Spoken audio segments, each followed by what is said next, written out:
ગત રાત્રિએ દેગામ ચાલુ નવરાત્રિમાં વિધર્મીઓ દ્વારા એ નવરાત્રિ ઉપર પથ્થરબાજી કરવી, દુકાનોમાં આગ લગાડવી અને ત્યાં ઊભેલી ગાડીઓને સળગાવી, એનાથી લાગે છે કે વિધર્મીઓના બહુ હોંસલા બુલંદ થઈ ગયા છે.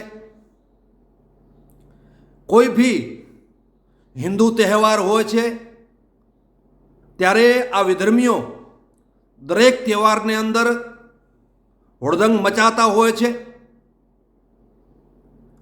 તો મારી સરકારશ્રીથી વિનંતી છે કે આ વિધર્મીઓને એવી સજા મળવી જોઈએ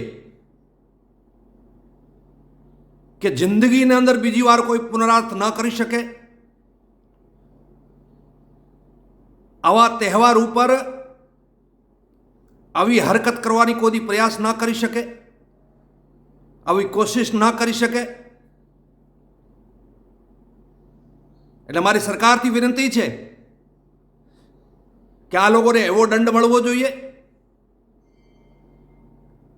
એક દાખલો બેસી જવો જોઈએ. ગમે ત્યારે ગમે તે હિન્દુ તહેવાર હોય એમાં આ વિધર્મીઓ હુડદંગ મચાવતા હોય છે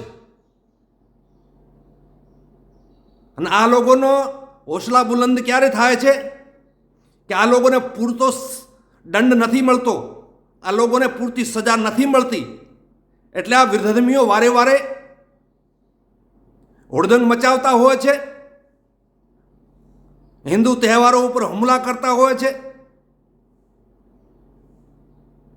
એટલે હું આ ઘટનાની સખ્ત શબ્દો સાથે વખોડું છું અને સરકારને કહું છું કે આવો દાખલો બેસવો જોઈએ કે આલા વિધર્મીઓની પેઢીઓ પણ યાદ રાખવી જોઈએ